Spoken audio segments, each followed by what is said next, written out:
Okay, we're ready. Great, thanks. I just want to confirm we have communication with everybody. Patricia, you there?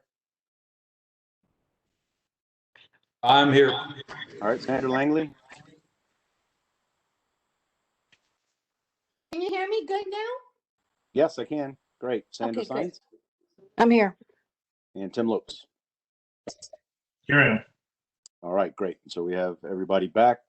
Thank you, everybody, for being patient with us as we work through those meeting items 1 through 4. There were 2 items that were agreed upon in closed session to be voted on in open session. And at this point, those were items number 2 and items number 3. Now I'll invite Mr. Paul Gonzalez from our legal counsel to read those items individually. We will vote on each of those individually. Mr. Gonzalez, please proceed when you're ready.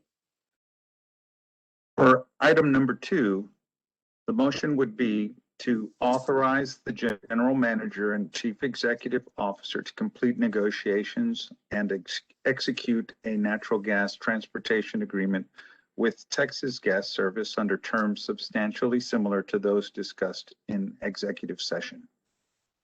Thank you, Mr. Gonzalez. I will entertain a motion to that effect. I have a first from Mr. Sampaio. Second? A second from Ms. Langley. Any discussion? Nope. All in favor, please say aye.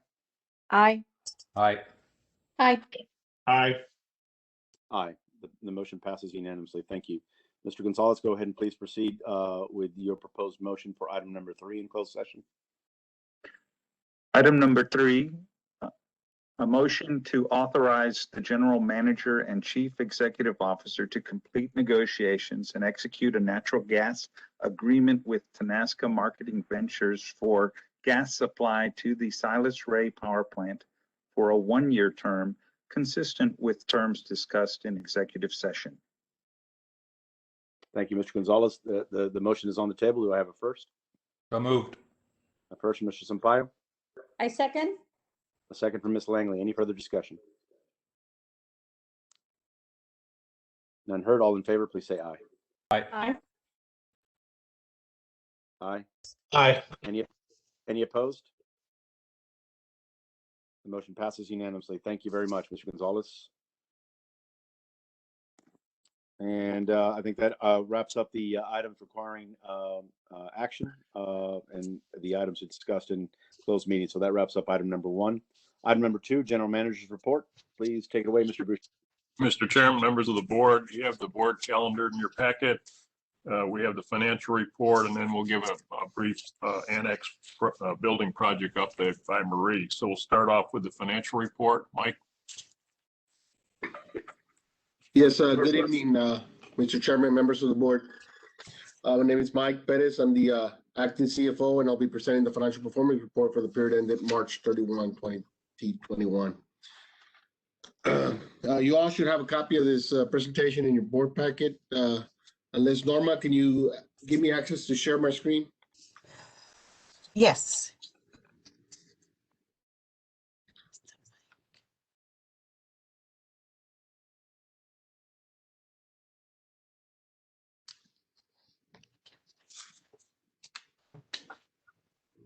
Okay. There. There we go. Yes. Okay.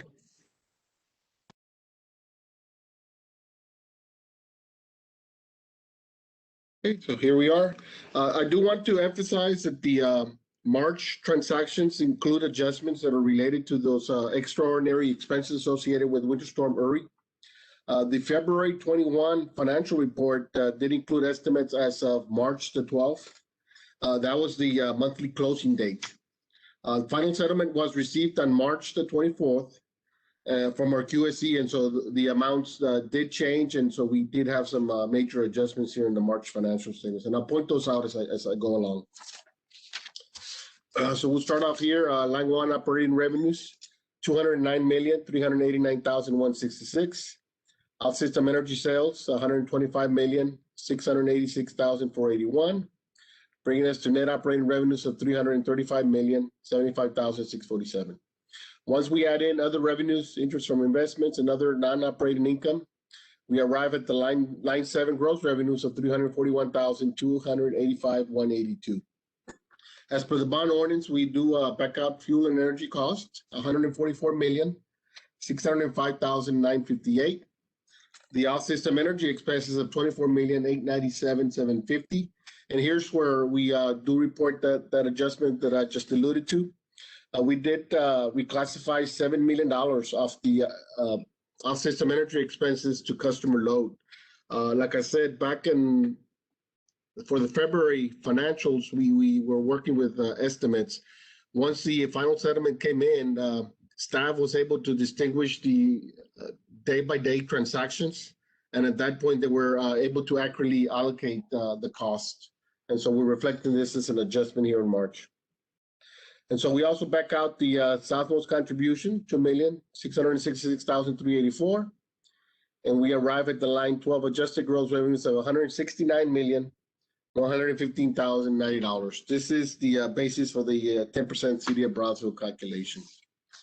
Moving on to the O&M side, we got line 15 total expenses were $35,737,146. Debt service obligation, $13,575,762, bringing total requirements to $49,312,908. So backing this out from the adjusted gross revenues and also backing out the COB usage year to date, we arrive at line 18, balance available surplus of $117,555,643.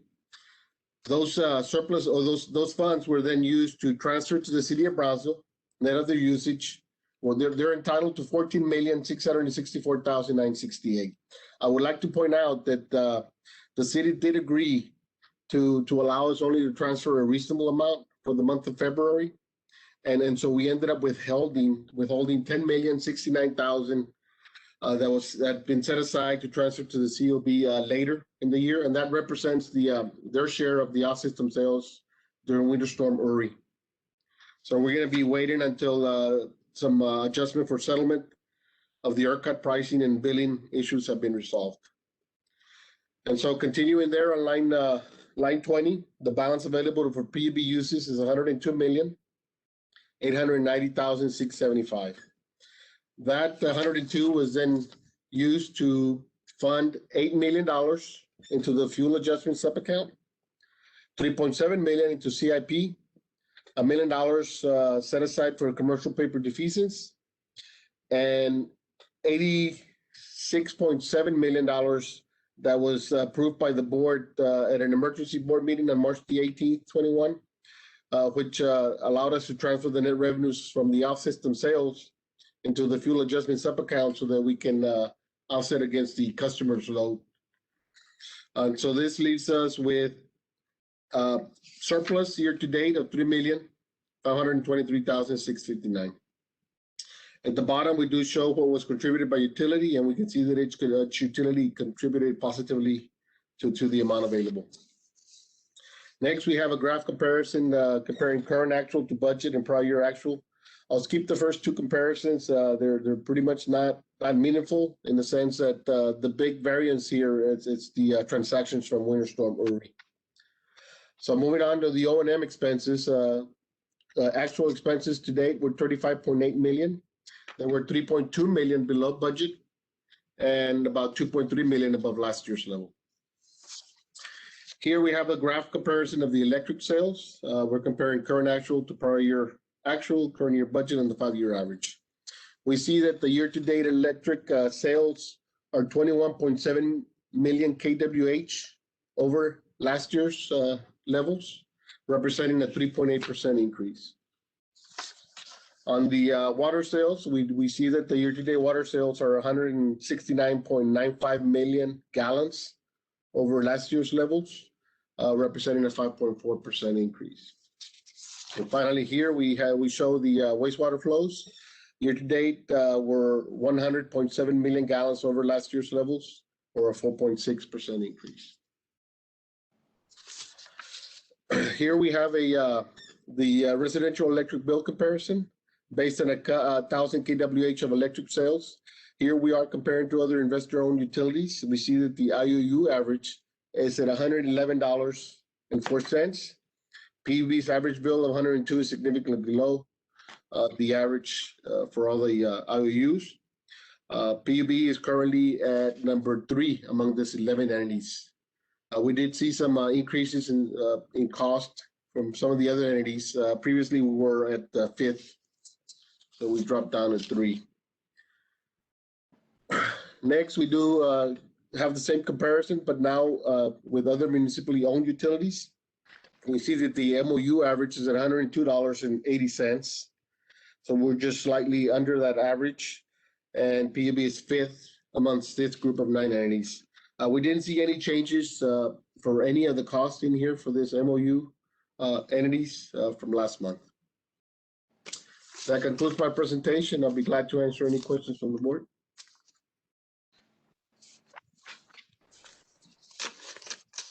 Questions from the board? This is Chair. I have no questions. Thank you, Mr. Pettis. Thank Very you. well done. Very well done, as always. Okay, moving on to 2C. We do have as you know, our annex facility is nearing completion next to our administration building. Many of you haven't seen it lately. And I'd like to give a report, have Marie give a report of that, the progress and the timeline on that, and then also invite any board members that would like to take a tour of the facility while it's near completion. We'll go ahead and let us know. We can arrange that at your convenience. Now, Marie, I'll ask you to go ahead. Good evening, Mr. Chairman, members of the board. Can everybody see my screen? Yes. Yes, we can. Thank you, Marie. Once again, I'm Marie Leal. I am the Director of Special Projects and Wastewater Engineering, Planning and Operations. And today I'll be giving you a brief update on the Annex Building project. As a project recap, the contractor on this project is Noble Texas Builders, and the architects are ERO Architects out of McAllen. As far as contract amounts, this was a construction manager at risk project, and it was board approved on June of 2019, and it came in at 23.1 million. Furniture, fixtures, and equipment, what we referred to as FF&E, that was board approved on July of 2020, last summer, at $5.5 million. We've had one change order, and that was the addition of the administration building bathrooms, the 2 sets of bathrooms that remained to be finished by a previous contractor, and that was board approved last September of 2020 at a cost of $297,945. So our revised contract amount for the annex is at $23,328,674. The CMAR, a construction manager at risk, of course, the contractor basically bids out to subcontractors all of the items on the project. If those bids come in under, those are potential savings back to the owner, and that is what they call the running delta throughout the project. Currently, we have a delta of $75,757. We have pretty much bought out every item on the project. We might have a couple of smaller items. One of them is a water feature that's supposed to be in front of the building, that but we still have the $75,000 from which to do so. Also, every project has a design contingency, and the balance on that contingency is still $406,246. Contractual deadline for the project is September 23rd of this year. Of course, the contractor, they set their own timeline for the project, and they believe they will reach substantial completion by May 27th, which is at the end of this month. Some of the building square footages, I'm not going to go over all of them, but they're listed by floors, business, first floor, second, third floor, and the assembly level, that's the entrance or main the atrium that you'll see shortly. And also we have storage rooms on each of the floors. And then on the third floor, we also, half of the south wing of the building is what we're referring to as a future shell area. That's level 3 of 14,967 square feet. So the total overall structure, the building area is 78,130 square feet.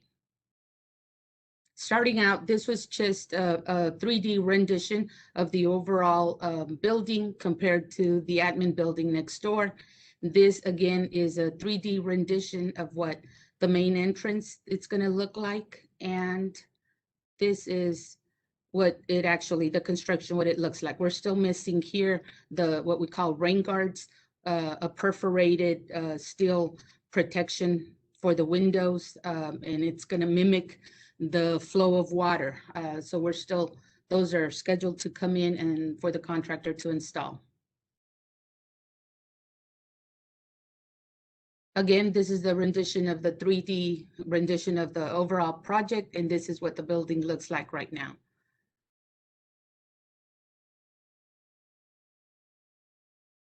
Starting with the first floor, I'm just going to briefly go over all of the departments that are going to be located on each of the floors. This is the main entrance if you follow my cursor. So immediately on the south wing here in green is key accounts. The areas in purple are conference rooms. These two rooms are for facilities maintenance. This in white is going to be the entrance for the employees to come in from the south parking lot. And then you get into this large wing, which is GIS, electrical engineering, and water wastewater engineering. All open concept. Of course, up against this wall is the individual offices for area managers and managers. And this is the large atrium. As you walk in, we're going to have a desk, security. They have a small office here. And you go up 3 steps and you take a left into, this is the finance, accounting, the finance and accounting wing. They're going to have also the grants and also treasury in this department. This is a director's office here. These are 2 sets of elevators on the center that run all the way to the 3rd floor. Behind the elevators will be restrooms, and those are located at the same location on each of the floors. If you continue to the far right, then this is the entrance into the boardroom. And it's going to have seating capacity for 150 people. And one thing that's going to be different, rather than the attendees leaving, when you go into executive session, the board will recess into this back room where you'll have your executive session conference room with a private set of restrooms as well. So that's the first floor. And this is a view as you enter. This is the atrium. These are the steps you take to go into finance or the boardroom. And this is the main entrance, like I described, into the engineering wing. This is a view from the 2nd floor looking down. Here are the 2 elevators on both the 1st and 2nd floor. This is a 3D rendition of what the finance and accounting wing looks like. And this is what it looks like currently. Actually, they're in the process of delivering furniture. The contractor started from the 3rd floor down. So the 1st floor is the floor that still needs the most work. The 2nd and 3rd are further along. This is a view of the engineering wing, the electrical and water, wastewater, and GIS departments. A view of, this was just the elevators. This is the rendition of what the boardroom is supposed to look like. And this is what it currently looks like. Actually, they've gotten further along. This is what they call a suspended or cloud tiles type of ceiling. This is where the board is going to sit. Back here is that door that will take you into the executive conference room.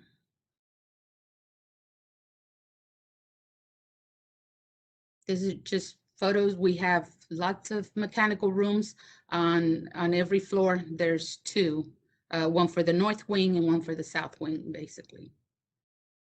Moving on to the 2nd floor. So you can either take the elevators to the 2nd floor, or you can take this monumental stairway to the 2nd floor. If you go to the south part of the building, here in green, it's going to be the IT department with their knock room or server room. Next door to them is the SCADA departments, also with their own slightly smaller server room that belongs to SCADA. And then here is the energy control room. On the north side of the building, we have 2 large conference rooms and then the employee break room. And behind these elevators, once again, is the set of restrooms. What's different on the second floor is that we have showers and lockers. If we ever go into emergency operations type of circumstances, then these conference rooms, you'll be able to fold up the tables, and these can become sleeping quarters. And that's the reason for having the showers and lockers on this floor. This area in pink is the internal auditor's offices. That's just a view, again, from the second floor down. This is just those large conference rooms that I talked about. And this is the 3D rendition of the break room. And this is what the break room looks like. Some of the things we had to value engineering so that it could be within cost. And so you can see that the ceiling is a more traditional ceiling. We didn't have the suspended ceiling like in the original rendition. This is just a photograph of the IT and the SCADA knock rooms. That's what they look like. There's still a lot of work to be done on these for connectivity. This is IT room, the manager's offices, and then in the centers you have what we refer to as bullpen areas. All open concept type of seating.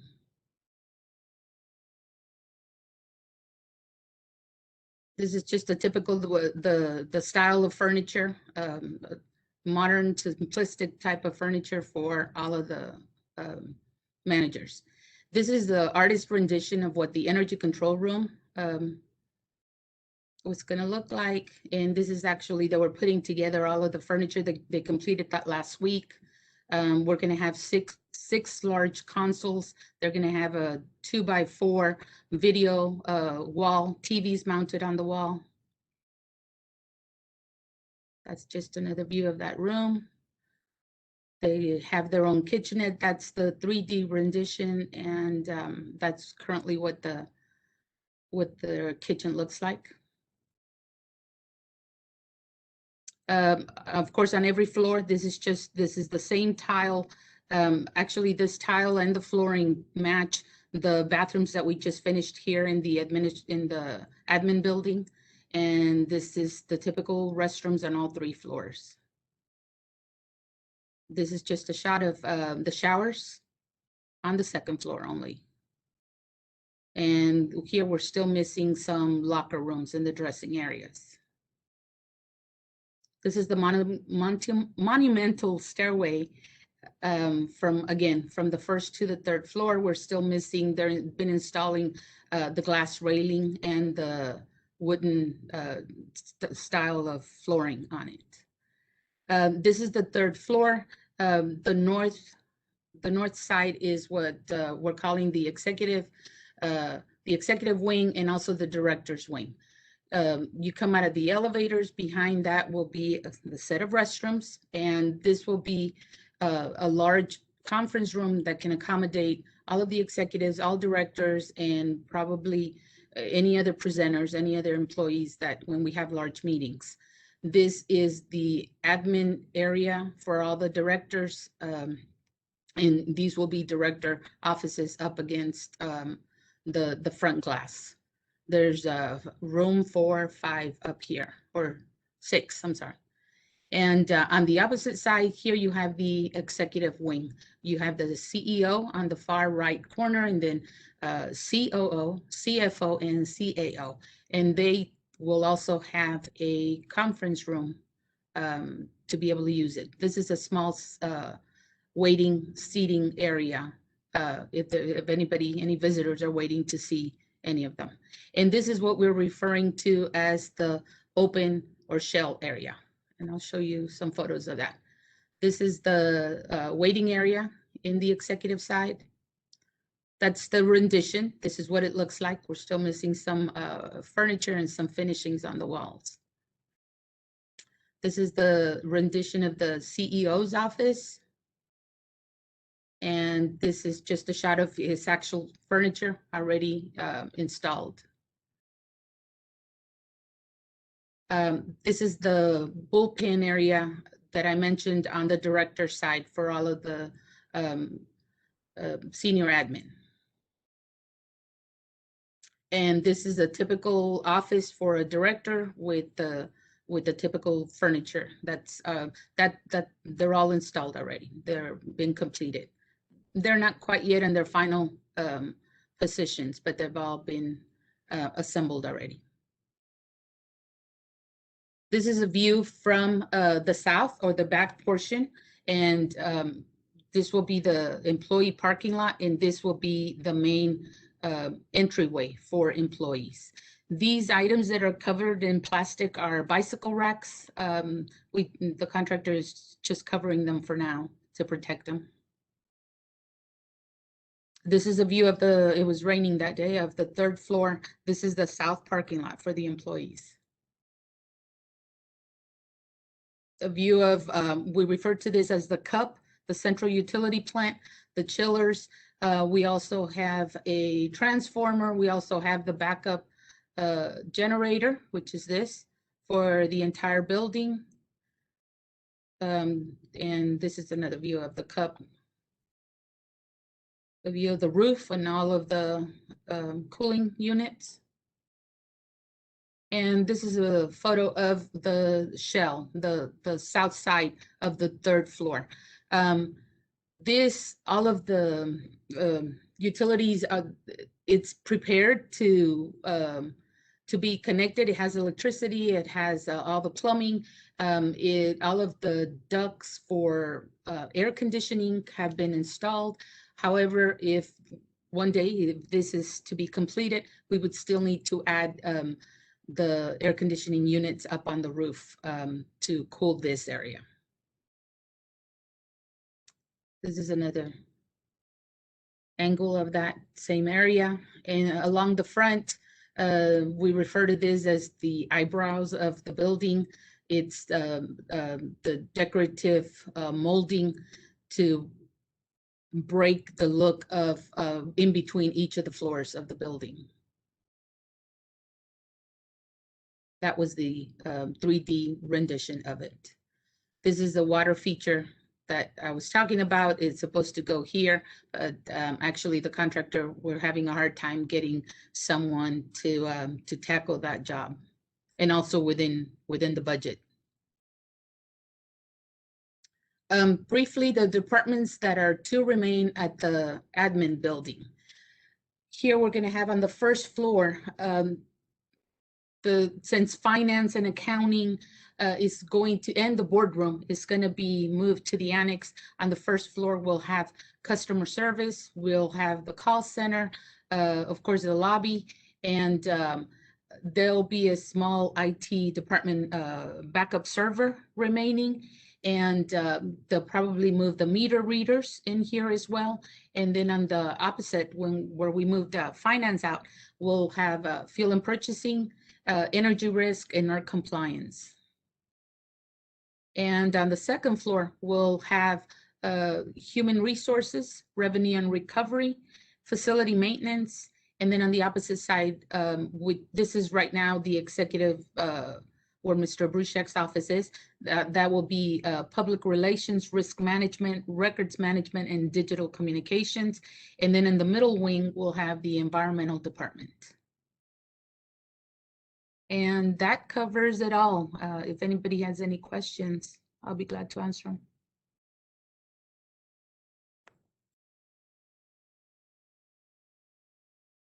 And I would encourage any board member that would like a tour of the facility, we can set that up. Thank you very much, Mr. Bruchek. Appreciate that. Any questions?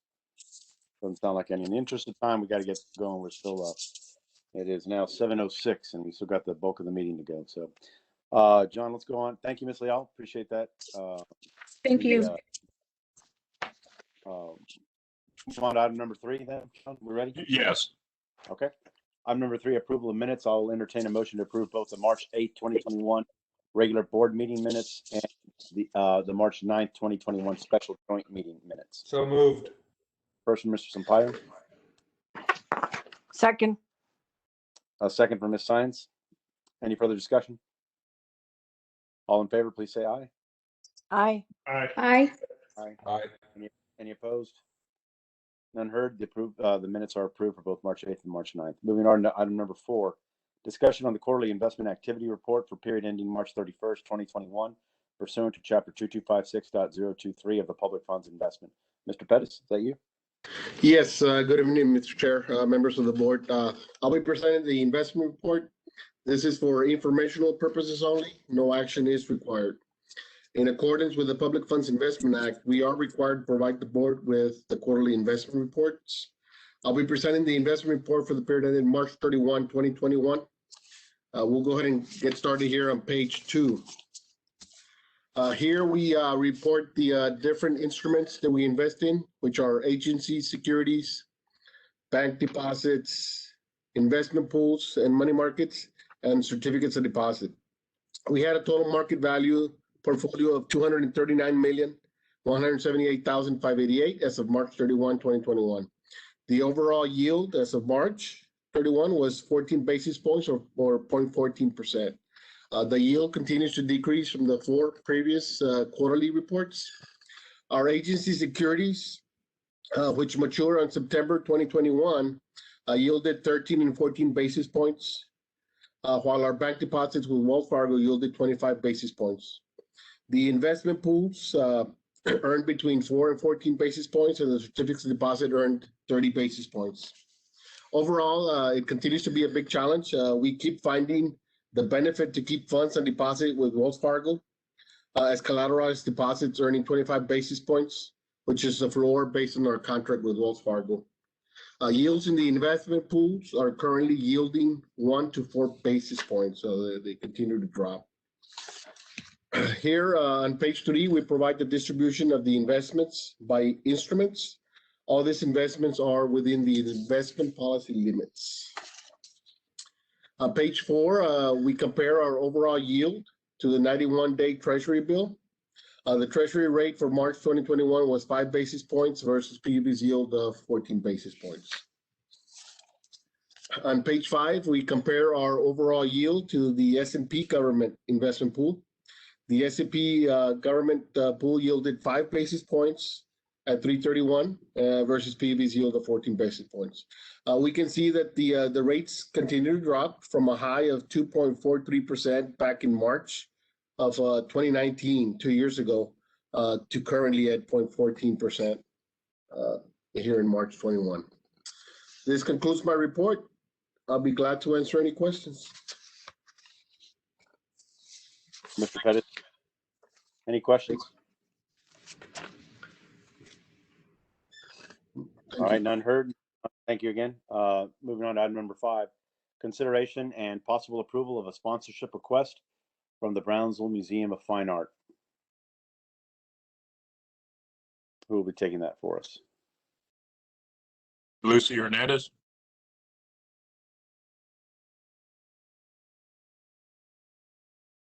Lucy, you on?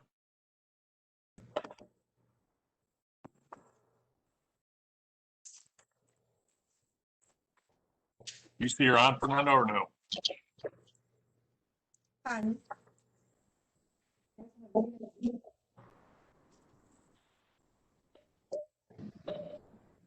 don't see her, John.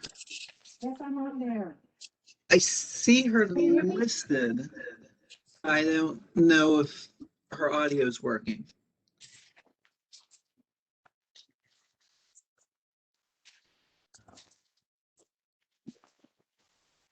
Yeah, I see her listed there. This is Lucy. Can you hear me? Yes. Okay. Just give me a minute. I have to change devices. Yeah, you have to mute the other one because you got an echo. Yeah. Okay, can you hear me now? Yes. Okay, sorry about that. My other device was not working. No worries. Chairman, members of the board. The Brownsville Museum of Fine Art is requesting a sponsorship from PUB, the amount of $25,000. BPUB has provided sponsorships to the Brownsville Museum of Fine Art since 2010. They are listed in your agenda item. Yanira Ramirez, Executive Director with the Brownsville Museum of Fine Art, will present the request to the Board of Directors. The sponsorship will be funded from the fiscal year 2021-2022 budget if approved by the Board of Directors. Yanira? Good afternoon. Can you hear me? Yes. Oh, hi. Thank you for the opportunity for the Brownsville Museum of Fine Art to have this presentation. I want to share my screen.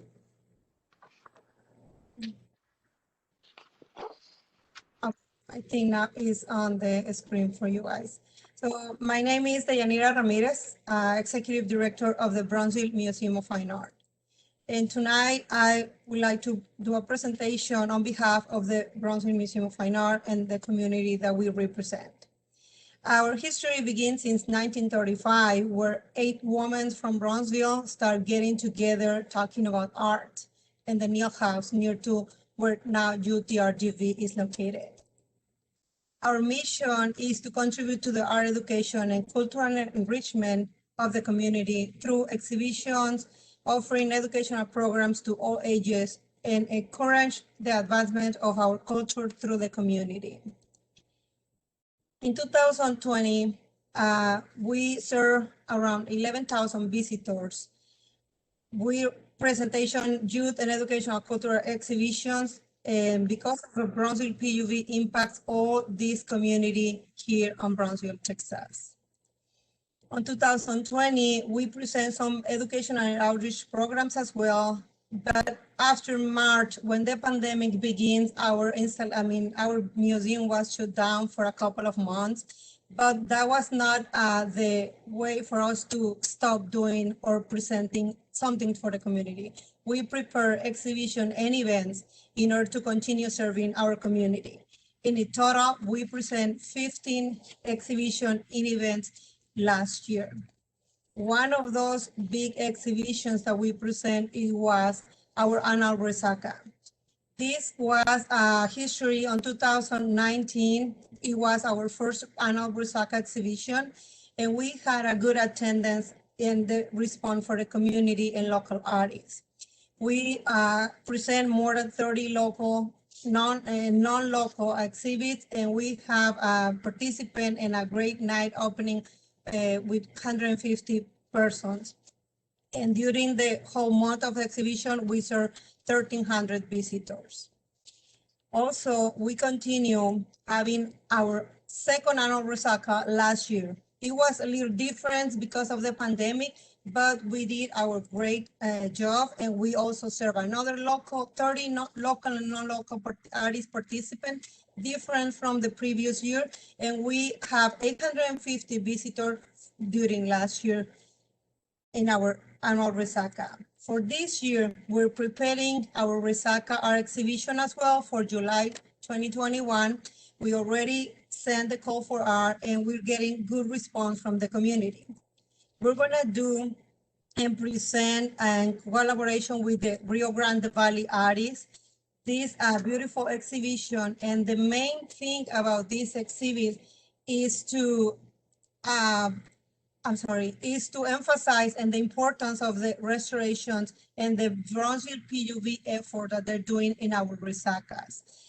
But not only that, we want to request for the museum $25,000 to continue doing exhibition and educational connections. We're going to support with those funds Saturday art classes for low moderate income families, music and art summer classes, the Resaca art exhibition, educational tours, but more important, we want to put together a Resaca dance performance, inviting a few kids from the community in order for them to represent the Resacas and to say thank you to Brownsville PUV and the community because of the resacas and the restoration and the great job that Brownsville PUV is doing on those. So on behalf of the board of directors and the staff, I wanna again thank you for this opportunity for me to present and request those funds and make sure that the museum is doing great job for the community. You're more than welcome to come at any time during the year and see all the efforts and the results that we're doing with those funds that Brownsville PUV is doing for the museum. If any questions that you may have for me right now?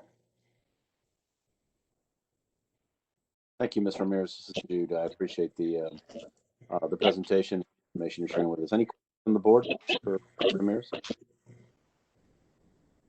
Board, this is Lucy. I just want to make a correction. The budget, the funds would come from the 2020-21 budget. Okay. John, just to clarify, appreciate clarify, we're looking for action on approval now, right? Yes. Okay. I'll entertain, if there's questions, I'll thank you, Ms. Ramirez, again. I'll entertain a motion to approve the sponsorship request of the Brownsville Museum of Fine Arts in the amount of $25,000. So moved. I have a Sampaio. Second, I have a second. Was that Ms. Hines or Ms. Langley first? Langley? All right, Ms. Langley, I have a second from Ms. Langley. Any further discussion? None heard. All in favor, please say aye. Aye. Aye. Aye. Aye. Aye. Thank Any you. opposed? None heard. The motion passes unanimously. Thank you, Ms. Ramirez, and thank you, Mr. Hernandez, for your time. Thank you. And, continued Thank you. efforts on behalf of our community and sharing the arts with our children and our citizens. Okay, thank you. Moving on to item number 6, presentation and update on the Brownsville Public Utilities Board Advanced Metering Infrastructure Project. Mr. Hernandez? Mr. Chairman, members of the board, the Advanced Metering Infrastructure Project, also known as AMI, is a two-way communications platform throughout the city that allows the utility company to communicate with its assets in the fields, such as meters, substations, light poles, transformers, etc., and also with the customer. In 2011, PUB commissioned UtiliWorks Consulting, now a part of eSource, to assist with the AMI pilot program. The program was successful, but PUB chose not to proceed with the implementation due to budget constraints at the time. At the general manager's request, eSource Consulting will conduct a presentation on AMI for the board of directors. The presentation will consist of a primer on AMI and the state of AMI currently, customer and operational benefits, and an estimated budget. Mr. Dale Pennington from eSource will take over and do the presentation for us. Thanks, Eddie. I appreciate it. Good evening, board members and commissioners. It's a pleasure to be able to go through this subject with you. Can everyone see the presentation material okay, please? Not yet. Yeah, not yet. See if you can share it. Yeah, I did share it.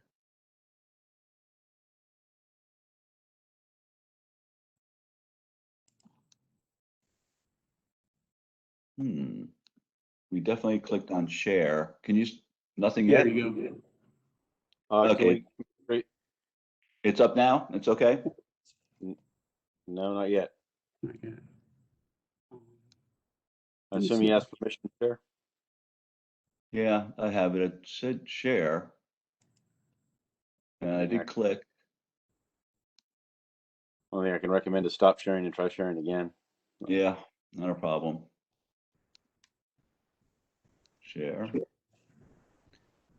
Okay. Let's try again. Let me see if that worked. Does it pop up right now?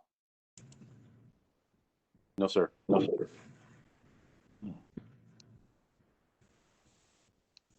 All right, give me one more try. There you go.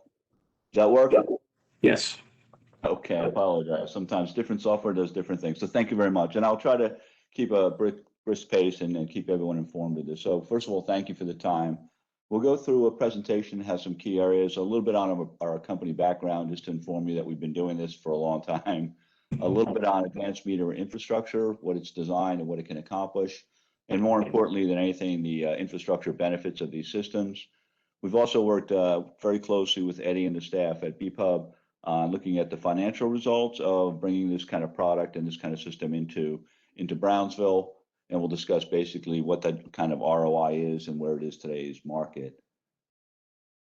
A little company background very quickly, just so for those who don't know us, we've been engaged in working in the utility space as a fairly large entity, as an e-source company now for over 35 years, very well known for supporting electric, water, and gas utilities, both from a consulting and engineering design program to partnering and really bringing out some of the best practices that are done in conjunction with all utilities across the United States. And we correlate that data for best practices, including customer engagement in areas like what are the most valuable or most best products that are in the marketplace for utilities to consider. So we have a very, very large research staff.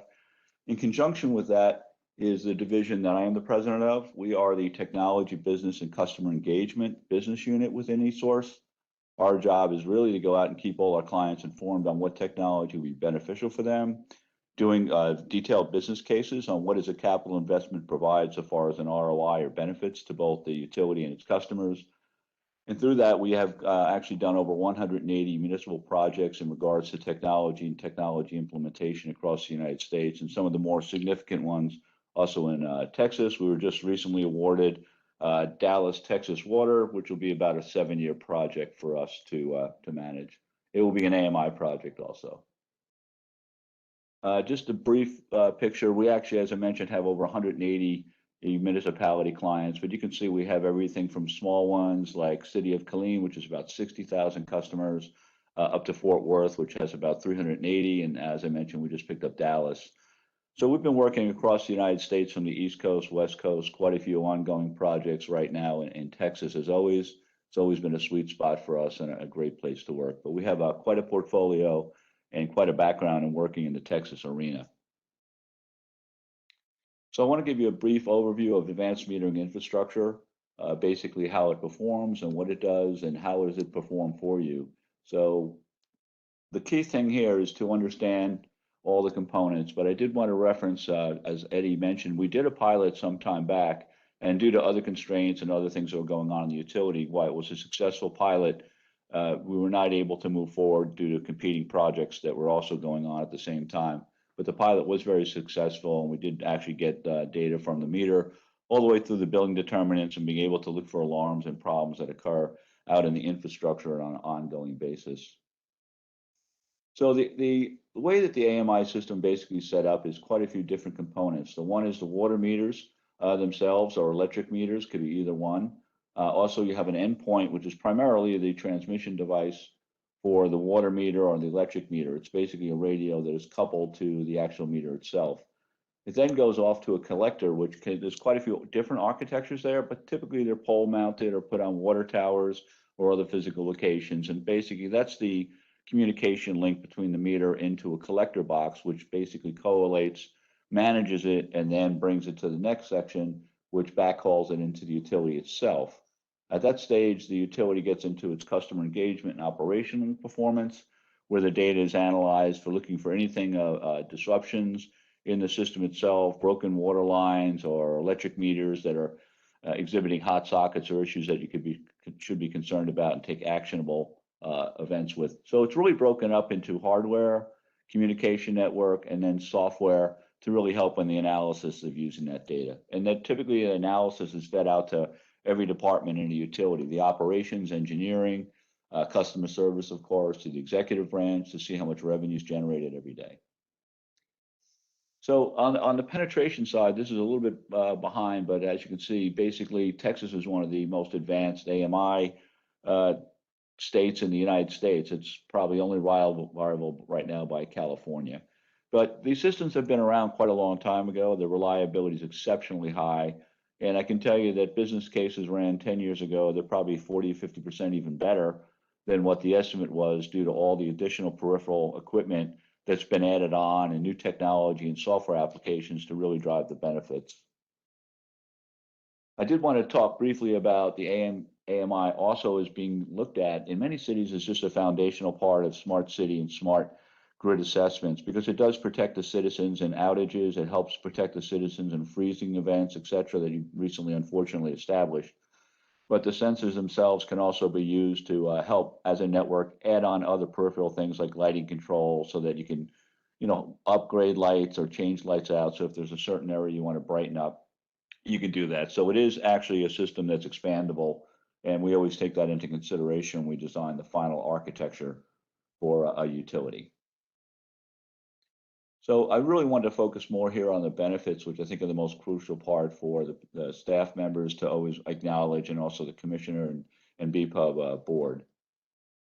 So, there is a very clear vision within BPUB, and really being able to engage your customers at a much higher level. The customers are actually become self-served and to a certain degree because they can select parameters that if the bill is going to be up 10% higher or lower, that they get a notification without anybody calling Eddie's team.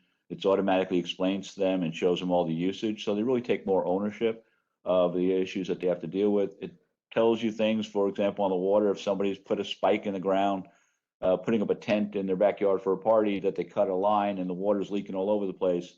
The second they get that leak alert, they'll be notified automatically and disrupt and get rid of those problems on those bills.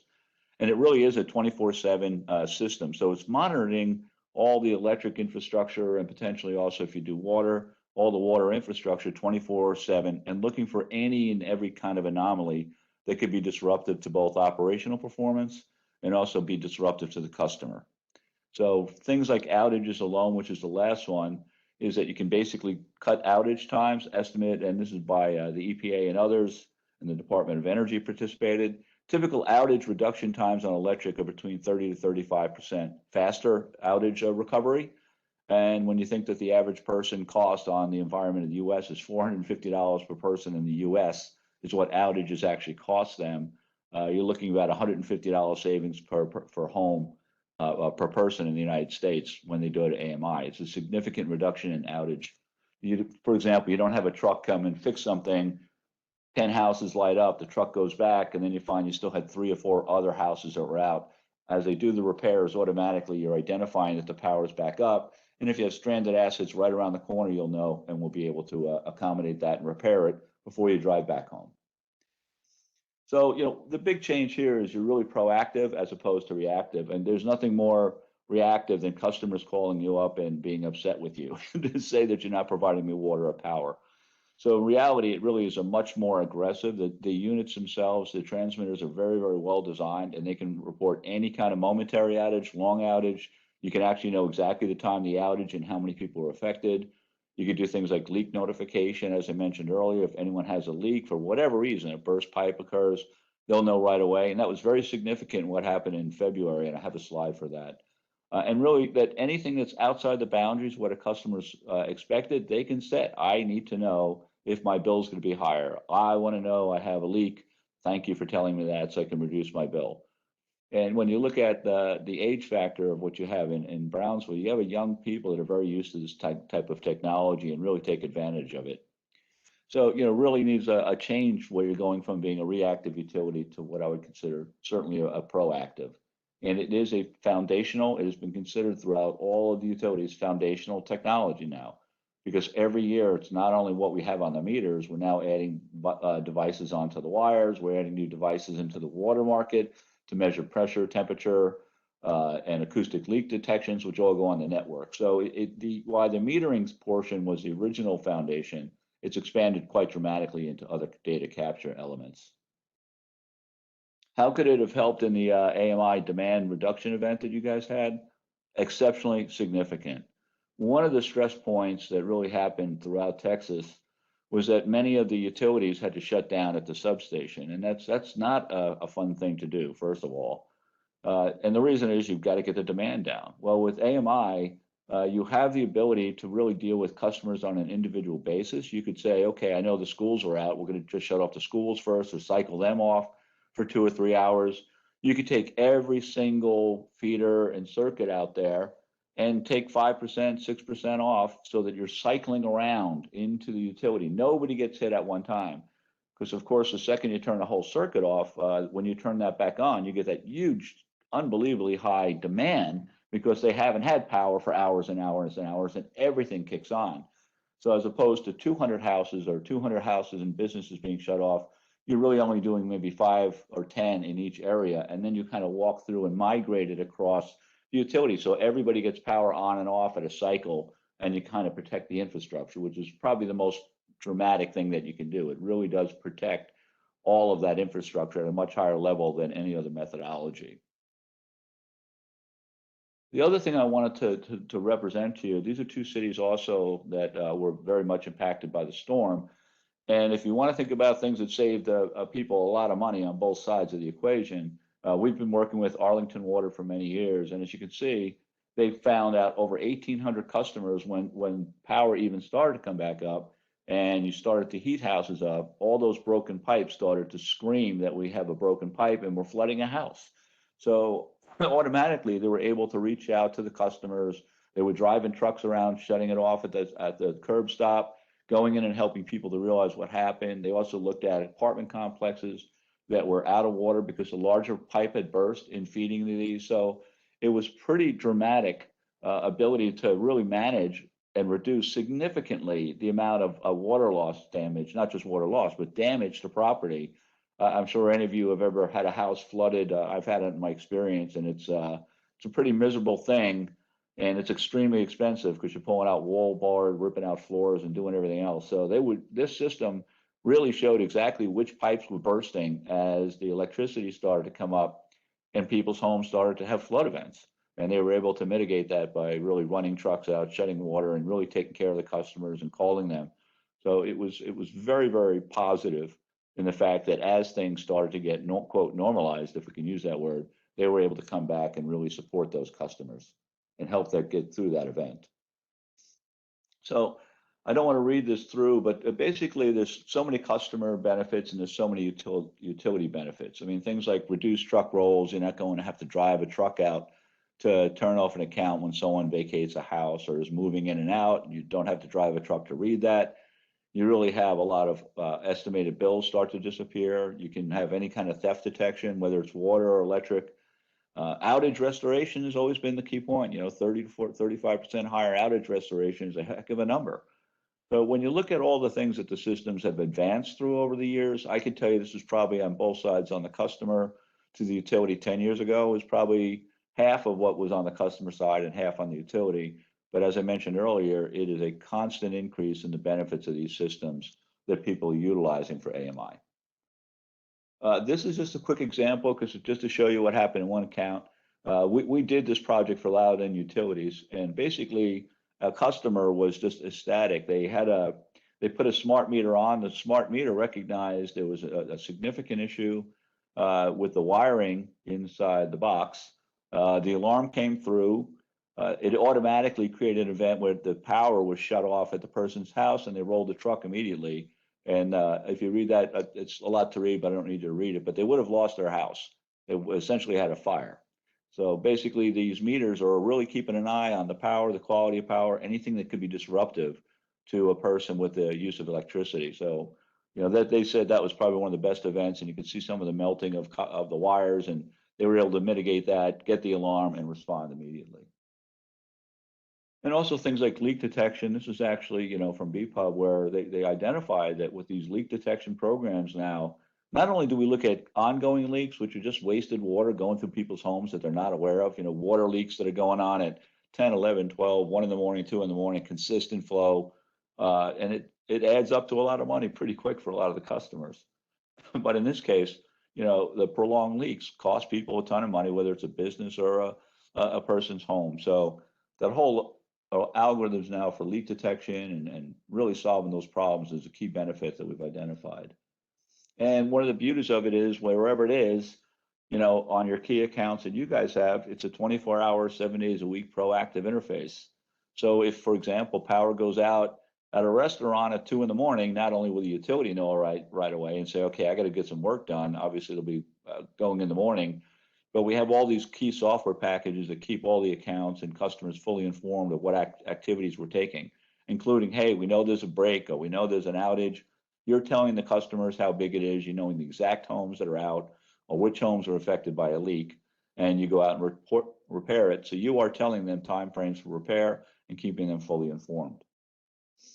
So I want to jump very quickly into the business case results, and I just wanted to let you know that there are a couple of major components to it. It's really the AMI system that I identified earlier, the software application, the meter data management system, which basically manages and provides the opportunity for all those alarms and triggers to go out to customers and field service people and the customer service team.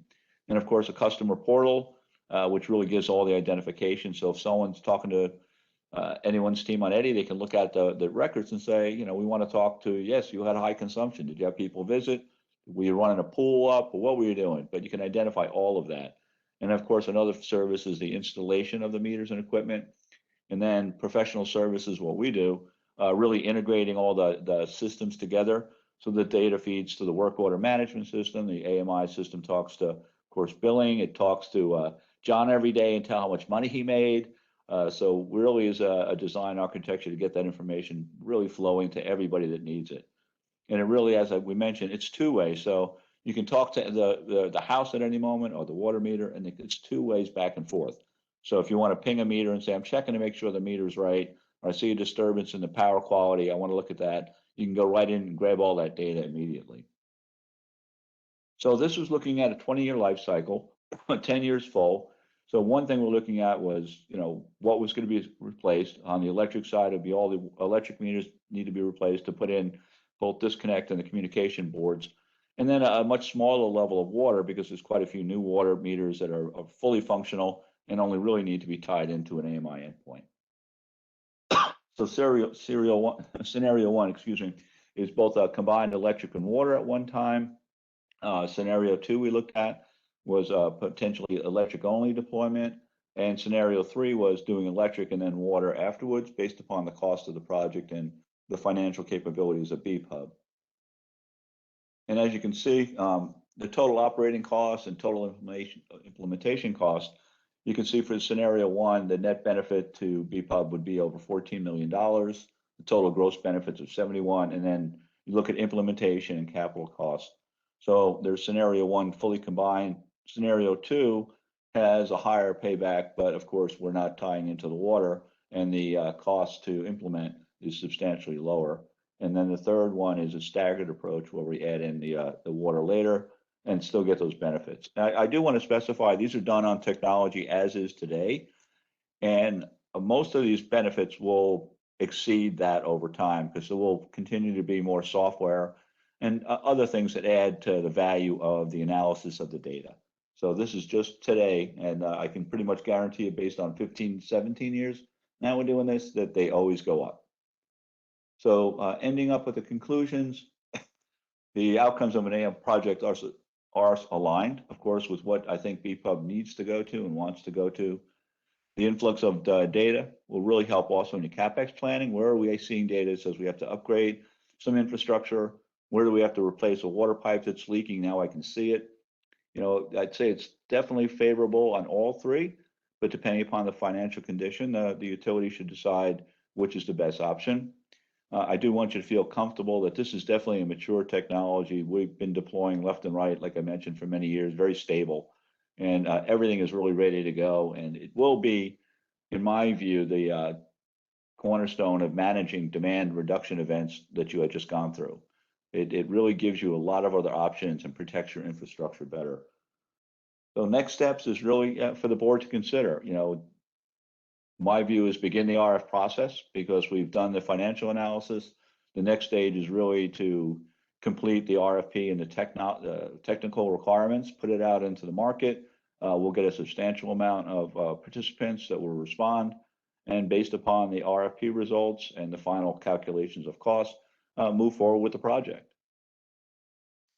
So that was it. We can just go to questions if you have any. I know I went through it fairly fast, but I know you've had a long day, so I didn't want to make it any worse.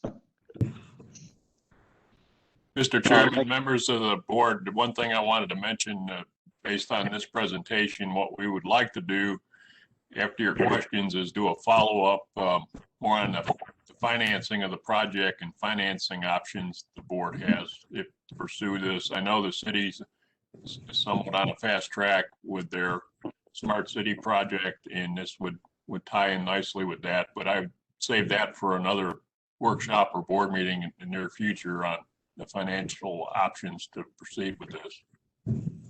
Yeah, and John, just to follow up on that, I do want the board to recognize why I showed the total cost for the project. Probably for a period of a year and a half, it would be under $2 million, because we basically go through a period of contract or a selection vendor. We do a first light implementation, primarily because there's a lot of workflows that need to be done in training and education. So the real capital costs are probably closer to 12 to 18 months out, if we even started today, which I know we're not, but you have about a year and 18 months of a $2 million expense, and then the full capital cost comes after all the implementation, testing, and training is needed.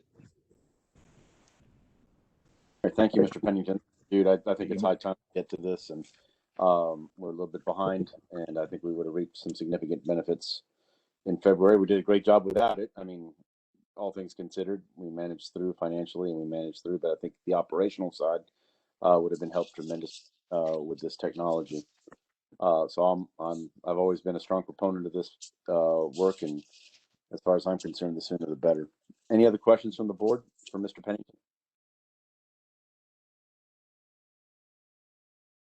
Don't feel like you're alone on it either. We just signed a contract with Garland Power and Light up in Dallas, and what made that one move forward is the same thing that, happened to you guys happened up there, and the board changed and said, we're doing now. We're going right now and getting this done. We never want to have to deal with this again. So you're not alone in that thought process.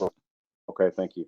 All right, Mr. Pushak, I think we should move forward next with the financing options and seeing how we can dovetail with the city, if at all possible. Okay. Yes. And, make that happen as quickly as possible. Okay. All right, great. If there are no questions from the board, then I'll thank again, Mr. Pennington. Thank you for that detailed and quickly presented information and catching us up to speed on the current state of AMI. Well, thank you. It was my pleasure. And, we're always there to support BPUB. You guys, it's been a great client of ours for a while. So we're happy to have the chance to open the door up and really make sure everyone's properly informed. Absolutely. Thank you again. Thank you. All right, then moving on. Item number, where are we? 7, consideration and possible action to extend the contract for the BPUB employee workwear for the 3rd and final year. Is this Ms. Solitaire? Yes, good evening. This is Diane Solitaire from the Purchasing Department. The Brownsville PUB Board of Directors approved the PUB employee workwear for the 2nd year of a possible 3-year contract on February 2020 to Bright Star Services. PUB has approximately 370 employees that receive uniforms. They purchase 7 sets initially, and then every 6 months they're allowed 3 replacement uniforms, and they're also issued a PUB jacket. The awarded contract was for 1 year with the option to renew the contract for 2 additional 1-year periods. PUB is exercising the option to renew the annual contract for the 3rd and final year. Bright Star Services has agreed to the additional year. However, due to manufacturer price increases of 2.5% on non-flame resistant garments and 6.25% on flame resistant garments, Bright Star will increase their prices by the same percentage on all orders shipped after June 1st of 2021. All other terms and conditions remain in effect. The services provided by the current vendor, Bright Star Service, are very satisfactory. The term of the contract is from March 11, 2021 through March 2022.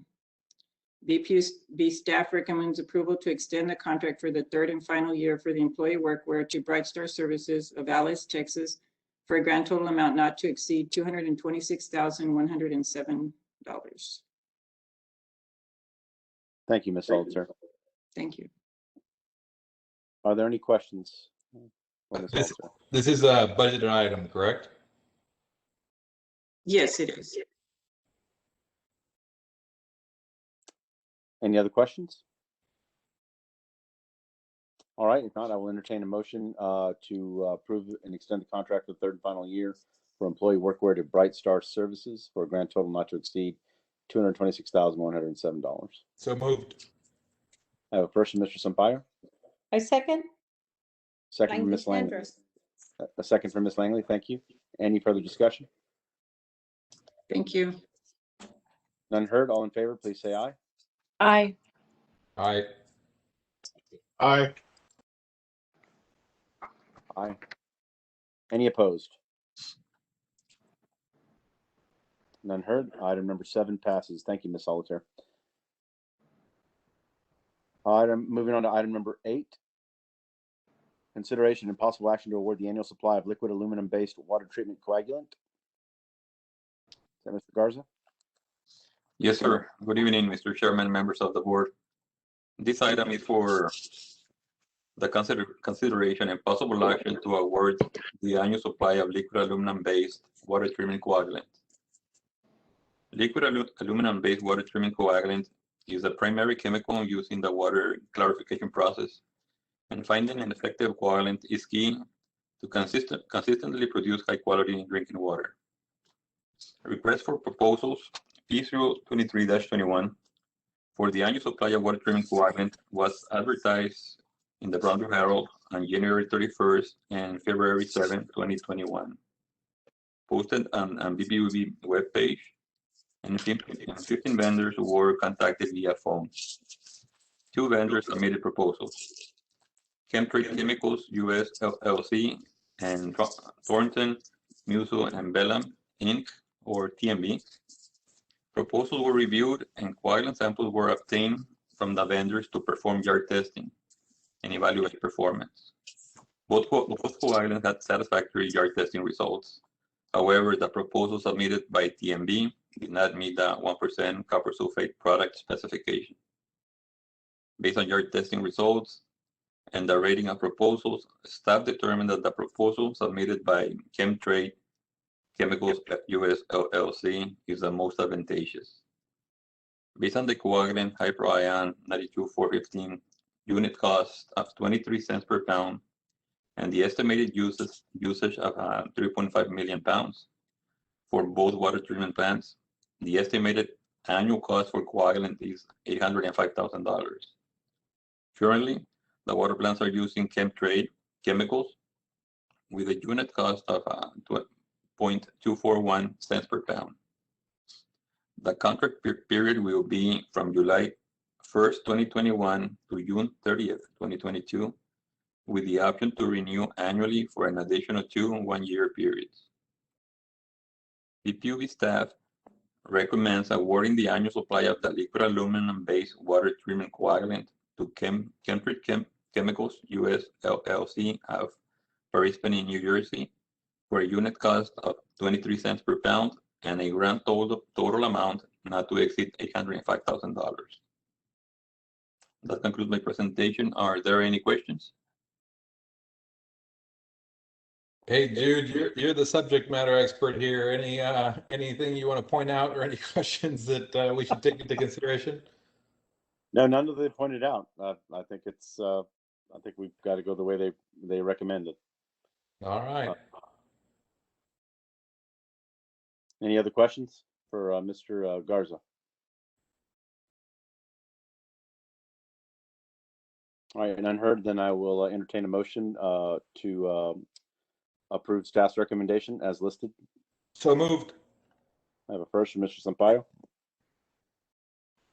I second. Second from Ms. Langley. Any further discussion? Unheard, all in favor, please say aye. Aye. Aye. Aye. Aye. Aye. Any opposed? None heard. Item number 8 passes unanimously. Thank you, Mr. Garza. Thank you. Moving on to item number 9, consideration and possible action to approve the rental of portable diesel generators for hurricane preparedness and for year-round backup power for water plants number 1 and number 2. Mr. Estrada, are you with us? Yes, sir. Thank you, Mr. Chairman, members of the board. My name is Jaime Estrada. I am the Director of Operational Support Services.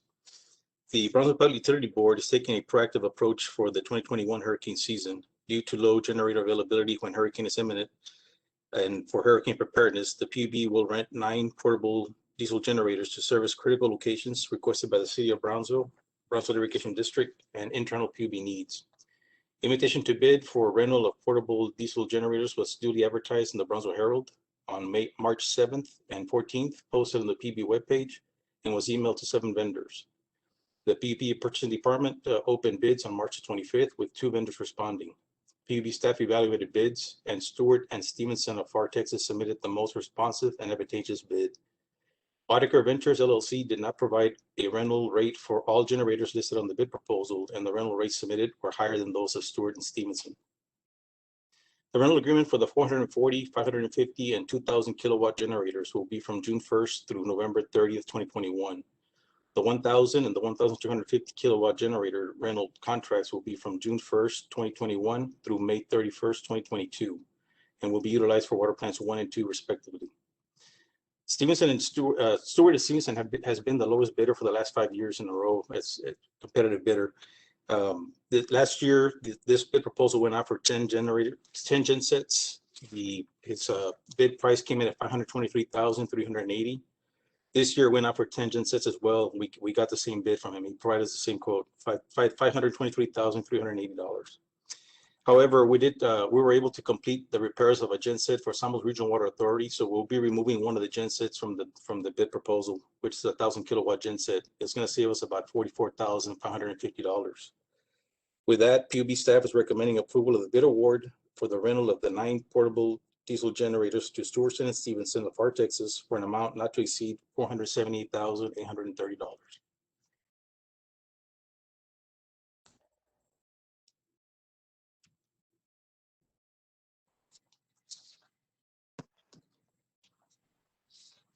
This is Sandra Sines. I think I had asked if there was any way that some of these items could be purchased so that we wouldn't be having to rent them every year if it's feasible or recommended. I And had then, the same question. Yes, ma'am. The electrical department has been working on the designs for all the gensets. Unfortunately, we weren't able to complete them all for this budget year. So we weren't even able to budget the rental portion of it. Also, the city, my understanding, in talking to, I forget her name, but she's the one that takes care of the Impala pump stations. She did mention that the city is looking at a project to redesign the Impala pump station that would include the 2 megawatt gensets that we rent for that area as well. So hopefully that will come through and they'll get some funding for that. That'll take those 2 off the rental market. So to answer your question, we did complete a study, but the study didn't get completed in time to incorporate it into the budget other than by the same means we had in the past, which is to rent. And you know, just to say that some of these gensets are going to be recommended to be purchased because they're more economical that way. Some are not. So each and every unit is going to be evaluated on its own cost components. So during this budget process, which is getting started up, by the time we present something in the budget for next year, we will have that recommendation incorporated into our plan. But that said, you know, we this year we have one of our gensets that came back into service after being repaired, and then there's hope that we won't have to continue to rent or to buy the larger gensets that would be associated with the cities and pallet pump. Okay. So that work's been done, and you'll be seeing something coming your way for the next budget year. All right, that's good to hear. Thank you. okay. Fernando, but this is part of our budget for this year, correct? Yeah, if you look at the agenda items, it says budgeted item on there with the little X. And so that does indicate that that money was budgeted for a rental. So yes, to answer your question, yes. Great. All right, great. That answered my question about purchasing, and yeah, let's see if we can make that up. I know you all are very busy, but make sure that we have that in time for the next budget cycle, so we can try to incorporate whatever efficiency we can for the gensets that we can purchase and are cheaper that way. So, all right, great. Given that, and given no other discussion, I'll go ahead and entertain a motion to approve the bid award for the rental of 9 portable diesel generators from Stewart and Stevenson of FAR Texas, the amount not to exceed $478,830. So moved. I have a first from Mr. Sampaio. I second. Second from Ms. Langley. Any further discussion? None heard. All in favor, please say aye. Aye. Aye. Aye. Any opposed? None heard. Item number 9 passes unanimously. Thank you, Mr. Estrada. Thank you. All right, moving on to item number 10, consideration and possible action to also authorize the general manager and chief executive officer to execute the electric system construction contract labor only for non-site specific construction. Is that Mr. Cortinas? Yes. Good All right, evening, great. Mr. Chairman, members of the board. I'm Cesar Cortinas, Director for Electric Transmission and Distribution. On April 12, 2021, the Brownsville Public Utilities Board of Directors interviewed and selected Line Tech Services to provide electric system construction services and authorize the general manager and chief executive officers to negotiate a contract. The proposed contract is a job order type contract with no required annual amounts of spending for BPUB and no required projects. Work under this contract will be assigned as needed and at the discretion of BPUB staff using written work orders or service requests. Although no minimums are required, staff anticipates issuing regular and consistent work orders and service requests to supplement BPUB's current electric operations resources.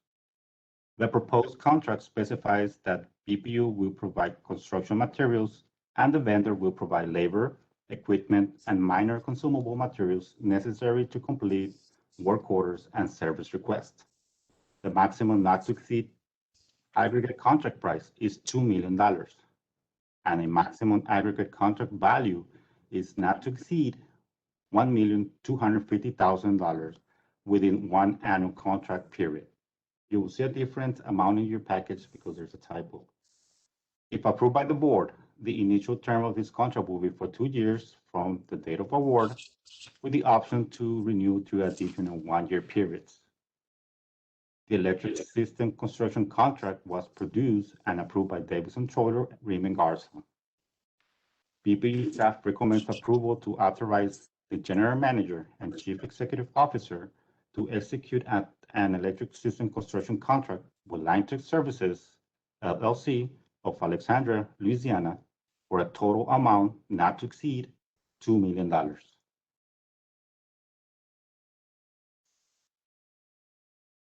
Thank you, Mr. Martinez. Are there any questions?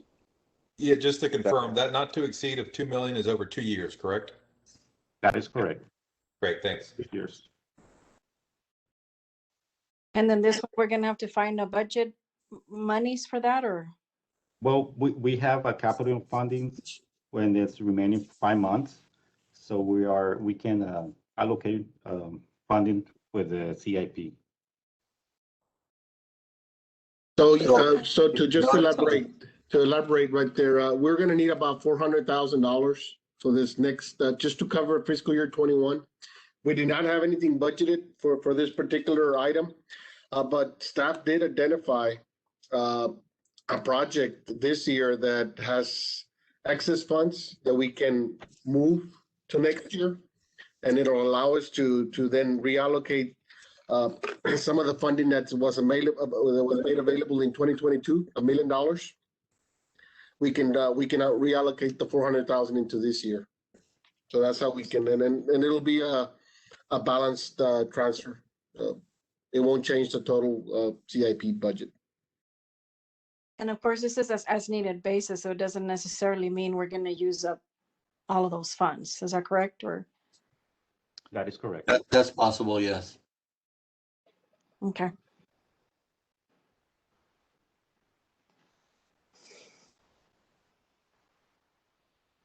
Okay, are there any other questions? All right, hearing no other questions, I will entertain a motion to authorize general manager and CEO to execute an electric construction contract labor only with Line Tech Services, LLC of Alexandria, Louisiana, for a total amount not to exceed $2 million. So moved. First, from Mr. Sampaio. I second. The second from Ms. Sines. Is that Sines or Langley? Sorry. It doesn't matter. It doesn't matter. All right, so let's give it to Ms. Sines. Second to Ms. Okay. Sines. That's fine. All right. Any further? I'm getting a little punchy here. It's getting late. Any further discussion? No. Sir? None heard. All in favor, please say aye. Aye. Aye. Aye. Any opposed? None heard. Item number 10 passes. Thank you, Mr. Cortinas. Thank you. Just on cue, you hear my daughter crying in the background. Oh man. It's past your time. She's mad the It meeting's is. over. Yes, the meeting's over. Well, we sure took care of a lot today. I want to thank everybody. That wraps us up, correct, Mr. Bruchak? Yes, yes. All right. Yes. I want to thank everybody for their time, staff. Like always, everybody continue to stay safe as we see a little bit of a light at the end of this tunnel, hopefully, at least for us. And then we got to worry about the rest of the world.